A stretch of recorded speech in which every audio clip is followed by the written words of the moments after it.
Thanks everybody for coming by.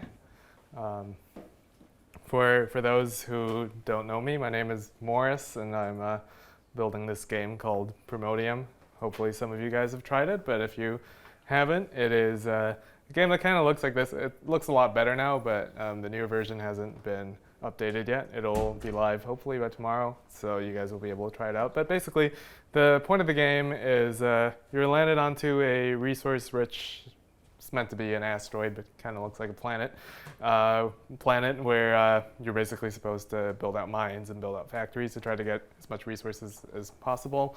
This is similar to a game called Factorio, if you guys have played it before.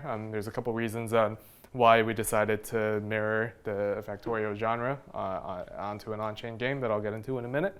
But basically there's two main actions for the game. There is building factories, which kind of looks like this. Again, the UI has been massively improved. So tomorrow, if you guys are at Komorebi's Hacker House, you'd be able to try out a new version for that. But yeah, you can build factories and then research the technology tree to kind of follow on deeper into the game. There's PvP aspects as well, but that one's currently in development that we'll work through. So we have a, there we go. We have a team of 5. It's me, my brother, Nabil, Ali Reza, and Hank. You guys probably know some of these folks. They're all from the on-chain gaming community. And so it's very much a team effort, and I wanted to put everyone's faces here. So yeah, there's one of the biggest questions that people have about why we're building an on-chain game is also why Factorio specifically.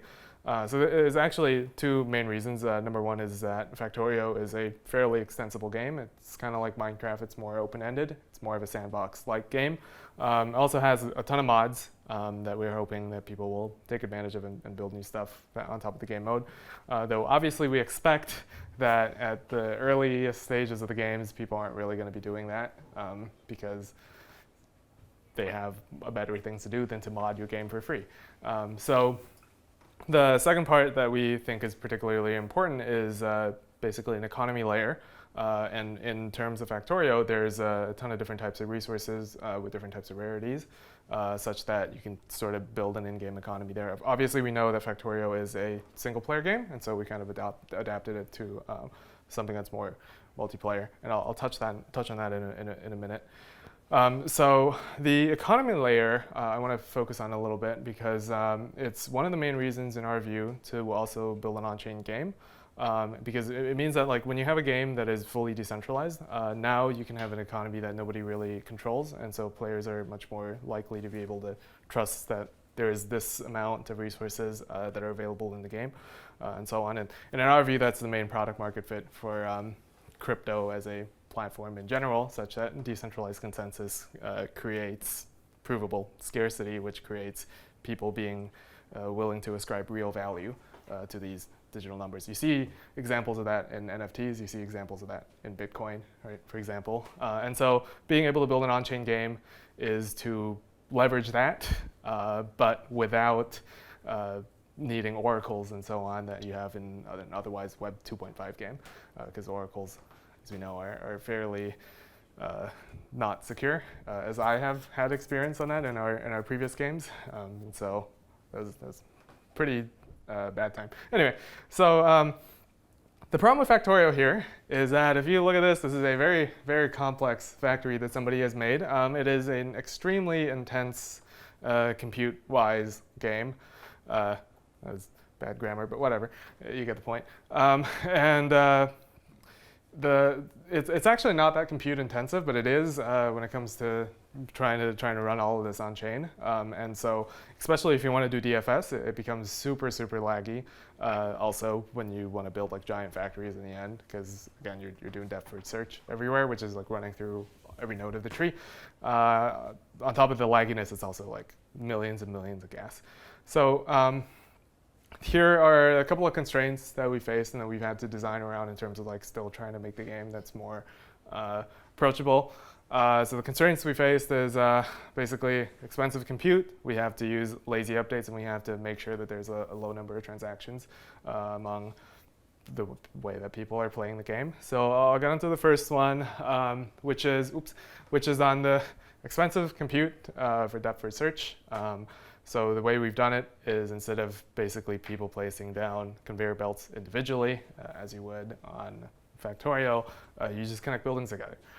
And that kind of it removes a fair number of funness for Factorio, because a large part of the fun is just that you're piecing the factory together, and then you configure it in a certain way by optimizing it in some way, and then boom, now it's outputting 3 times the amount of material, and that's super fun for people. But we aren't able to replicate that because we can't have the conveyor belts being placed individually. But either way, this was our solution.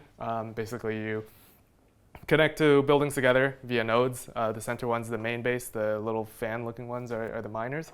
And so they generate resources over time as soon as they're connected together, rather than like after a long series of conveyors. And so this is one way that we've basically reduced it down to, I think, 500,000 gas every time you build something, which is still not great, but something we're working on. At least it's more manageable, especially compared to if you want to replicate Factorio completely.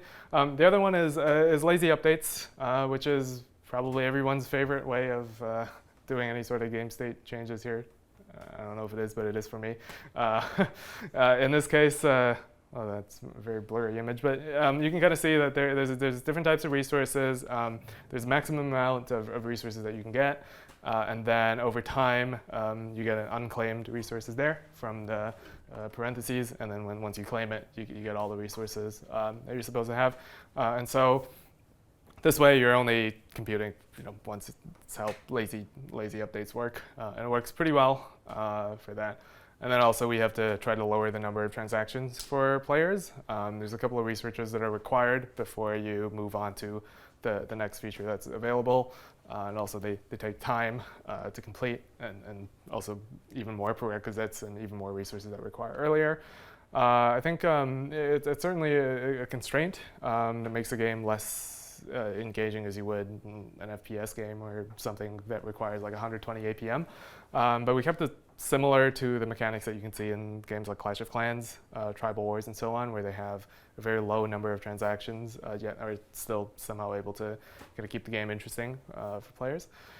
And yeah, so constraints are very difficult, but in some cases they're a fun challenge to solve as a builder, and in some cases it could even make the game more unique in some ways. And so in the next update, we're going to include asteroids, which will also have a layer of PvP. It'll hopefully make the game even better. And then this is a sneak peek that we have for those of you who have seen the game before. It looks quite a bit different to this. Maybe not the art style, but the UI is like a lot better now. And so this is, if you're again at Komorebi's Hacker House tomorrow, you'd be able to try that out. And yeah, that's all I got today. Thanks for